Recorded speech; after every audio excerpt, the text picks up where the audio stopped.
আমাদের জীবনের জন্য পিতা ঈশ্বরের ধন্যবাদ দিই। পবিত্র বাইবেল মতিলিখিত সুসমাচার 5 অধ্যায় 44 পদে প্রভু যীশু বলেন, কিন্তু আমি তোমাদিগকে বলিতেছি, তোমরা আপন আপন শত্রুদিগকে প্রেম করিও, এবং যাহারা তোমাদিগকে তাড়না করে তাহাদের জন্য প্রার্থনা করিও। পবিত্র আত্মার সহভাগিতা প্রার্থনা করি বিষয়টি বোঝার জন্য। আমরা দেখছি যে আমাদের জীবনে প্রত্যেক মুহূর্তেই আমাদের কোনো না কোনো যুদ্ধের মধ্যে দিয়ে যেতে হয়।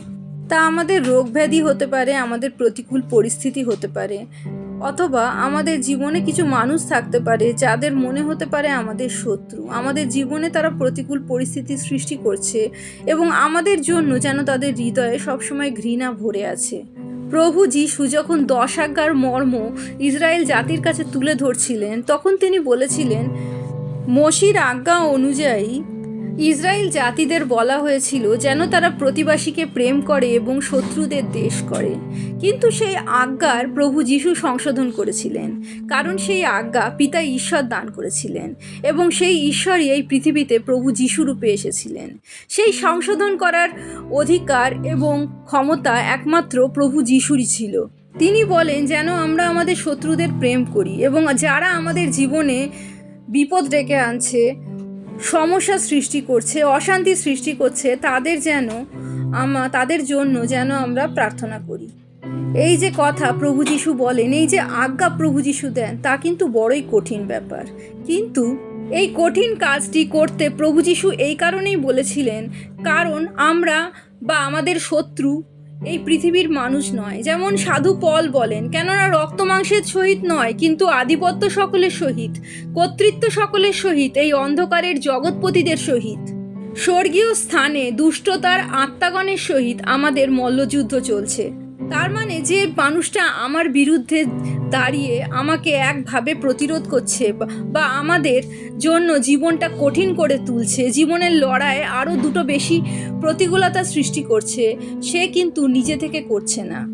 তাই তো প্রভু যীশু আরও বলেন, যখন আমরা তার আজ্ঞা পালন করি, নিজেদের শত্রুদেরও ভালোবাসতে চেষ্টা করি এবং তাদের তাড়নাকে উপেক্ষা করে তাদের জন্য প্রার্থনা করি, তখন আমরা আমাদের স্বর্গস্থ পিতার সন্তান হয়ে উঠি।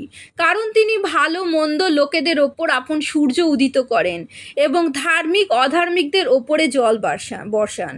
পিতা ঈশ্বরের কাছে প্রত্যেকটা মানুষই মূল্যবান, প্রত্যেকটা আত্মাই মূল্যবান। যে মানুষগুলো পিতা ঈশ্বরের বিরুদ্ধে কথা বলছে, অধার্মিক যারা পিতা ঈশ্বরের পথে নেই, কিন্তু যদি সেই রকম সুযোগ আসে, যদি হয়তো তাদের কাছে যিশুর কথা যায়, তাদের জীবনে পরিবর্তন আসতে পারে। কেউ যদি তাদের জন্য প্রার্থনা করে, পবিত্র আত্মার শক্তিতে তাদের মন পরিবর্তন হতে পারে। জীবনে সেই রকম পরিস্থিতিতে তারা অনুভব করতে পারে যে আমরা কতটা খারাপ ছিলাম, কিন্তু পিতা আমাদের ভালোবাসা থেকে আমাদের বঞ্চিত করেননি। তিনি আমাদের প্রয়োজন যা সব সময় জুগিয়ে দিয়ে গেছেন, জুগিয়ে দিয়ে চলেছেন। আবার এটাও ঠিক যে আমাদের যে জীবনে প্রতিকূল পরিস্থিতি আছে, সেই প্রতিকূল পরিস্থিতিতে আমরা সারা জীবন বয়ে বেড়াবো না। সেই পরিস্থিতির সাথে যেন আমরা যুঝতে পারি, লড়াই করতে পারি এবং সেই অবস্থায় প্রভু যীশুর ওপর বিশ্বাসে যাতে স্থির থাকতে পারি, তার পথও সাধু পল দেখিয়ে দিয়ে গেছেন। এই রকম পরিস্থিতিতে আমাদের জীবনের যুদ্ধে, লড়াইয়ে পাপাত্মাদের সাথে, জগৎপতিদের সাথে, অধিপতিদের সাথে, অন্ধকারের অধিপতিদের সাথে আমাদের ঈশ্বরের যুদ্ধসজ্জা গ্রহণ করতে হয়। সেই যুদ্ধসজ্জা গ্রহণ করে আমরা কুদিনের প্রতিরোধ করতে পারি এবং আমাদের প্রতিকূল পরিস্থিতির ওপর প্রভু যীশুর ওপর বিশ্বাসে স্থির থেকে, পিতা ঈশ্বরের ওপর নির্ভরতায় স্থির থেকে আমরা দাঁড়িয়ে থাকতে পারি। আমাদের যুদ্ধ কিন্তু একটাই, যে আমরা শয়তানের প্রলোভনে যাতে পা না দিই, তার প্ররোচনায় পড়ে যেন আমরা পিতা ঈশ্বরের ওপর সন্দেহ না করি, প্রভু যীশুকে অবিশ্বাস না করি, পৃথিবীর পথে যেন নিজেদের পা না বাড়িয়ে ফেলি। এটাই আমাদের যুদ্ধ।